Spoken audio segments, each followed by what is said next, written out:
Part 2 to this video. Why people unalive themselves during the holiday season. Well, I'm not going to get into how most holidays are pagan and shit like that because it's people that view holidays a little bit different. So I have to get in the minds of the little children. See, as a kid, we are programmed that the holiday is supposed to make you feel different. I mean, even if you didn't celebrate it, I mean, Christmas still was a vibe. The jingles was playing and all of these things. And now there's situations to where we grow up and we literally try to run to distraction. Life is so hard. And think about all the things that we use for distraction. We use dating.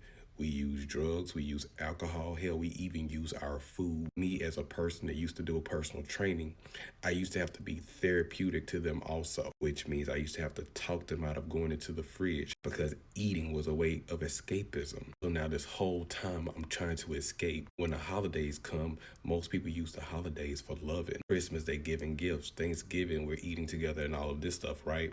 In the midst of that, people who program to celebrate these holidays, they get to a point where the sadness come even intense. Mama used to make Christmas feel special. Mama is not here anymore. So now the holidays feel even more intense. In a negative way though, because I haven't properly healed from the day I lost my mom. Everybody used to get together for Thanksgiving at grandma's house, but grandma is gone now. And now the family don't get together, and I take that personally to the point that I still haven't healed from that yet. See, while most people unalive themselves, you got to understand they're having trouble with the healing process. The beginning stages of the healing process is the most painful one. Let's take the holidays out of it real quick. This should answer everything. I have lost somebody who's unalived themselves. Everybody who unalived themselves have a problem with the healing process.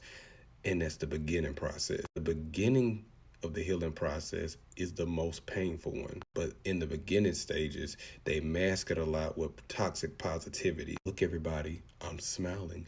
Nothing's wrong with me. And the reason why they're doing that, they're trying to use toxic positivity to cope with how they're feeling. But the thing about toxic positivity is it's just a mask. Think about sweating, for an example. You're supposed to sweat. What happens when you try to cover all your pores up? You're liable to give yourself cancer. And that's exactly what you do when you don't let out all the negative emotions and the hurt that you feel. When you don't express it and let it out, it's going to come out in other unhealthy ways. So I'm stuck at the beginning stages, so I don't know how to deal with it. The beginning stages of healing is the most painful part of healing. In order to heal, I have to go through the pains before I can be healed. When it rains outside, it's like the terrible time, the thunderstorms, right? But when you go outside, if you look down in the water, you will see the reflection of everything in that water. Do you know what that means? After the rain, after the pain, you're supposed to spend time reflecting on what happened, reflecting on who you're going to become,